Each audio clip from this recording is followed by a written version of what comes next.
Hi friends, MD Vegan. I make a breakfast today, and the breakfast, I have made a lot of breakfasts here. I make a new recipe every day, maybe you know. And usually I make on my day, I have one breakfast, a large fruit meal usually, and one large dinner or lunch, whatever, with greens and vegetables. These are my two main meals in a day, and then I can snack. And so I told you all that already. So it's very easy. I always want to make it easy if it's possible. When it comes to nutrition, it's a complicated science, and that's also a reason why it took so long for veganism to become a global movement. Happened in 2014 or so, and never before was it so widespread. And when it happened, 2014, it was, I would say, caused by a trigger, by a huge study that came out, the first study of its kind, saying, a Harvard study I think it was, that the vegan diet actually has advantages, health advantages. So the health aspect, that is for many vegans the least important aspect, might have been the most important aspect that triggered that veganism became a global movement. And that is very complicated. It took such a long time because the human body is complicated, and science about the human body and the health is of course very complicated too. They put a lot of research into it. There's a lot of big business, and so many questions that can be answered in both ways, it seems. There are doubts, and so it's a complicated question. Climate science, so meteorology, is much easier. There's a lot less money invested in meteorology worldwide, a third or so, as compared to health science. So it's easier to decide, it's easier to get a consensus, less questions are asked actually. So they were faster for global commitment to say, okay, climate science is now standard, we have to do it, we have to fight climate change worldwide. It's still going very slow, much too slow of course, we know that. The activists tell us. But veganism is even more important. But the science is so much more complicated, and so that we have waited longer and longer for that knowledge to come through. Still, people are confused about eating animals, and they still think that is important, and so for the world hunger and so on. But it's coming closer and closer. All these sciences come together, and we learn more and more. But as it is so complex and so complicated, it's even more important for me to make it simple. I always want to make it simple, especially then when people ask me what to eat. And I go to groceries and talk to people there. Happens all the time when I go there. And then I always, of course, recommend a plant-based diet, of course, a healthy plant-based diet, a whole food plant-based diet. And they say, what can I eat? I said, they're very simple. Eat plants, eat vegetable, fruit, nuts, and seeds. Fruit, nuts, seeds, vegetables. It's very simple. And you can get it everywhere, wherever you go, traveling. You always find fruit, nuts, seeds, vegetables. You find that everywhere. It's easy. And my teacher broke it down to me like that. She's a very great vegan activist. My teacher, Yogini Kaliji, that's a globally renowned yoga teacher. And before she became a yoga teacher, she was a vegan activist already. She turned vegan because she understood when she was young, and then she turned into a yoga teacher. But now she's famous for being a yoga teacher, but she actually triggered the first vegan movement in America. It's another story. But she has very simple messages, and I like these messages, and I always try to share them. It's so right. So what to eat as a vegan, very simple, that everybody can eat: vegetable, nuts, fruit, and seeds. It's so simple. And that's also what I do today. I eat just fruit and nuts and seeds to get a whole picture, to get a whole holistic food. And later in the day, I will eat vegetables with nuts and seeds, maybe. In the morning fruit, in the afternoon vegetables, or the other way around, doesn't matter. And the rest I can snack. So that's how easy it is. And now, as I combine my fruit, of course, in a meal, usually the nuts and seeds are a small part, and the large part are the veggies and the fruits. Carbohydrates, vegetables and fruits, the most.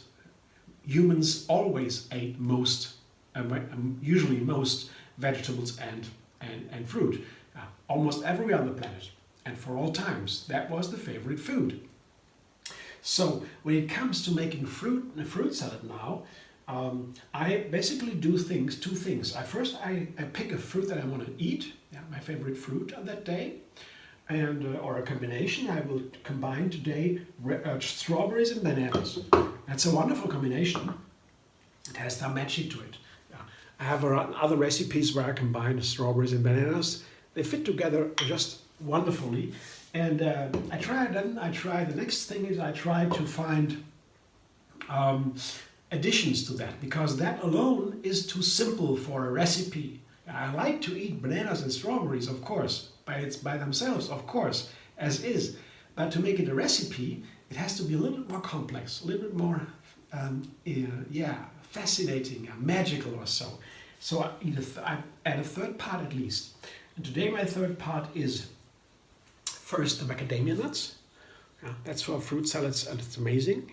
They fit nicely in. They have a certain savory tone. They're crunchy and savory, have a lot of fat that makes it keeping, the breakfast. And the last part, the topping, will be blackberries. And I found, on another day, when I combined strawberries and bananas with blackberries, I found that they're very nice together with ginger. So usually I make a cashew cream for this, would be a classical combination. A cashew cream, show you right away how to do that. I usually blend bananas and cashews. That's the starter. How to do that? I have here 2 bananas or so and a handful of cashews, half a cup. And interesting, that's something I want to add here. Oftentimes the fruit have to be really perfectly ripe to be super healthy and nutritious. But with the bananas, I looked it up, and it's different, because bananas can be also eaten not so ripe. When they are a little bit more starchy, not all the starch, complex carbohydrates, they are not all transformed into sugar that is very easy digestible, and they are a little bit harder and not so sweet. And when you have these not so sweet bananas, they are not less healthy. They are also healthy. There are other health benefits. You can look it up in all different phases. The banana has different health benefits. They're all great, and more like a vegetable. And if you blend them a little bit less ripe with the nuts, the starch in the banana makes it more like a curd. So it's a different flavor, and a little texture. That's fascinating. So, just telling you about, these are not that super ripe, not so sweet, but they have a different texture that makes it very nice for the curd, like a curd, a quark. And I have a lemon here, 1 small lemon without the peel. And to balance the sour flavor of the lemon, I have some dates here. That's just, in this case, 5 dates. They are medium to small dates, and a good piece of ginger, 2 inches, 1.5 or 2 inches, 2 inches ginger root. And I found out that, especially with the blackberries, and also the strawberries and the bananas, the ginger flavor is really amazing. At first I was a little bit taken aback. I said, what, ginger? I would rather expect vanilla for these wonderful berries. But yes, then I was surprised that the ginger corresponds so nicely with the macadamias and with the blackberries. The blackberries have a very harsh flavor. They have a sweet flavor also, but there is something harsh in the blackberries. It's a very special fruit, super healthy, of course. The healthiest of all berries, blackberries and blueberries to both, these two blue color. But the ginger relates so nice to it. So I want to try it again. That's today. So blend your hands.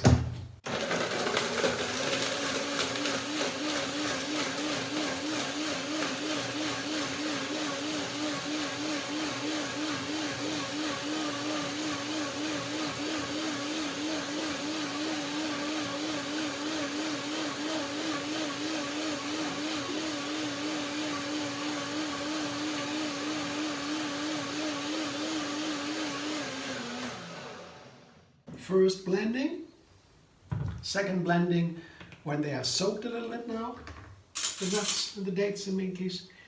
I have a chance to check, maybe to add some water.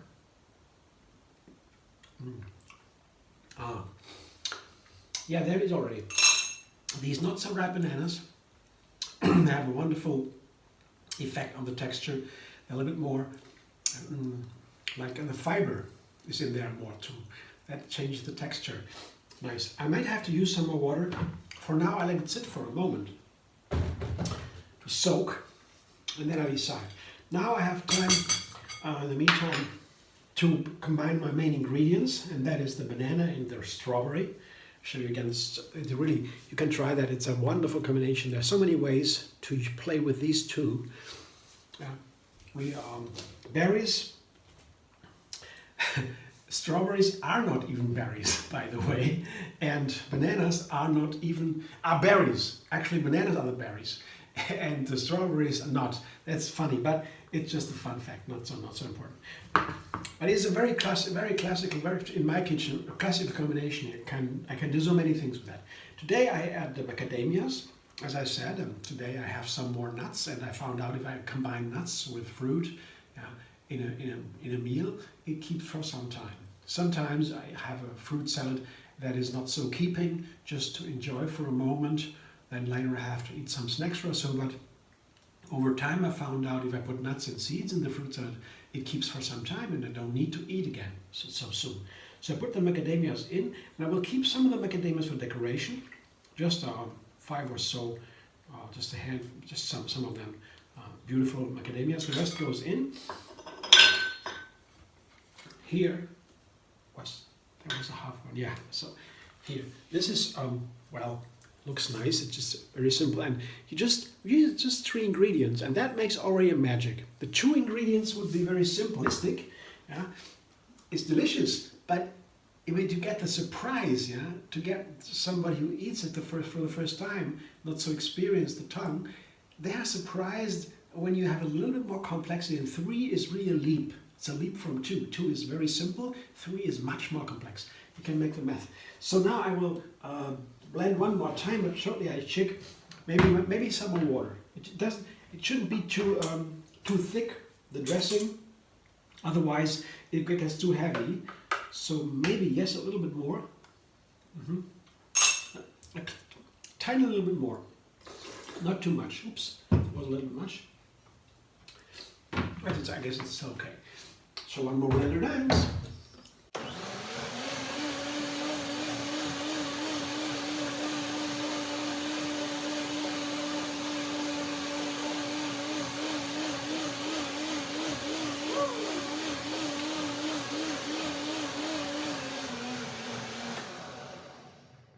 The second blending is really something nice. It makes it so easy. I don't need to soak the nuts overnight. Just do a second blending, a couple of minutes later, and you're good. Now look at this nice dressing.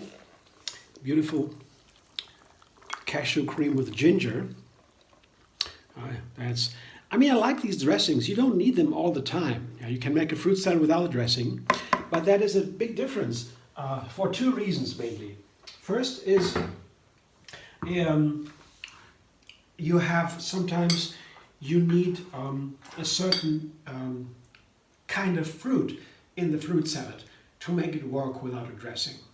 So you need a variety from firm to soft to juicy fruits, to make it nice without a dressing. Maybe a little bit of lemon juice would be enough for many fruit salads, and a variety of ingredients. But sometimes you don't have only with 2 ingredients or 3. You don't have this variety of textures, and then it would be a little bit dull, boring, too dry or so, to eat the fruit salad without a dressing. So that's the first reason, is the texture. That you need this extra texture to make the fruit salad one, without being too many parts. With a fruit salad with many parts, many small pieces, different kinds, then it's not so important to have a dressing. But with small numbers of different fruit, that's different. There's some dressing can help. That's the first reason, the texture. The second reason is nutrition. Blending nuts and other ingredients like ginger or some dates or so into a cream is an amazing nutritional part of the food. The dressing is one of the main parts of the food. It's a main part. It's my second part. The main part is the fruit by itself. So bananas, strawberries, macadamias here. That's the main part, of course. But the second main part is the dressing. And it has a real lot of calories here. Yeah, the cashews, the bananas, and the dates.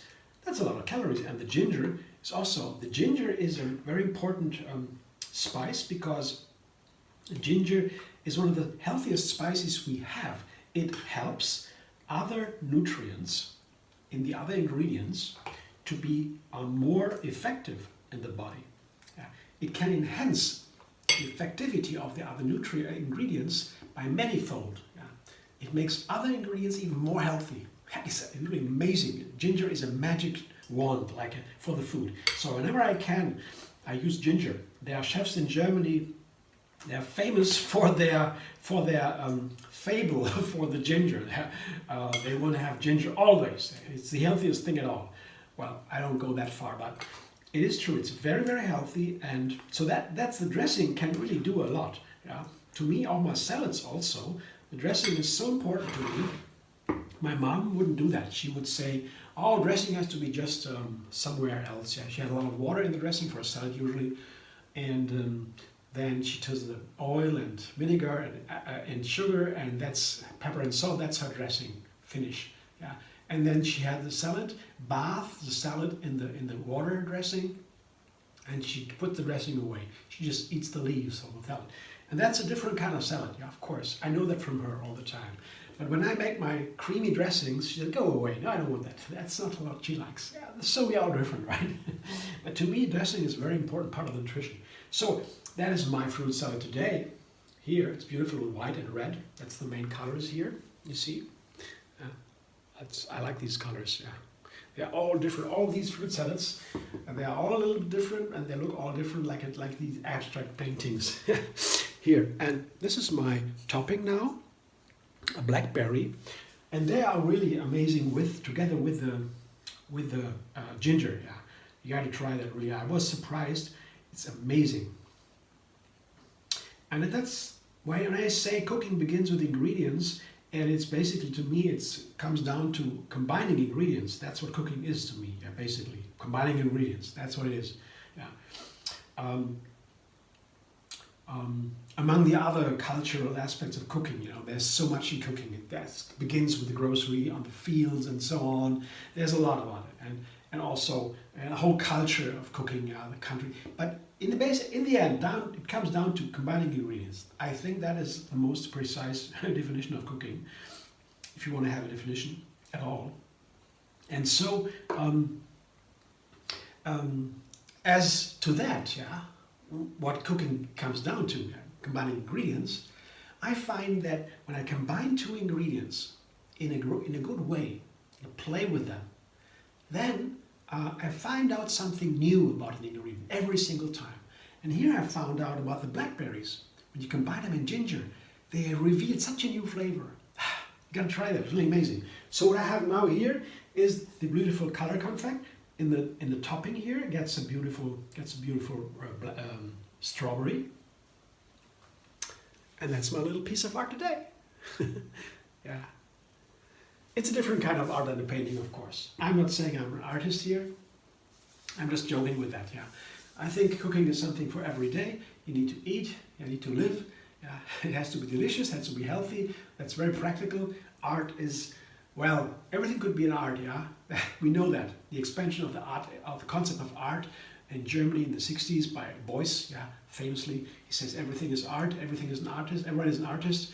That is famous, has revolutionized the art, and now we cannot really say what is not art. You can declare something art, and then it is art, by definition. So art is everything. I don't want to restrict that, but in a certain sense, in a very narrower sense, art is an art and not science, yeah? For example. Yeah? And there are many ways to talk about art. It's a little bit artistic, right? Let's keep it at that. Thanks for watching. I hope you enjoy. And thanks. Maybe you want to like my video. Maybe subscribe MD Vegan on YouTube. Have another recipe every single day. And find me on Facebook, Instagram, Pinterest, and Twitter.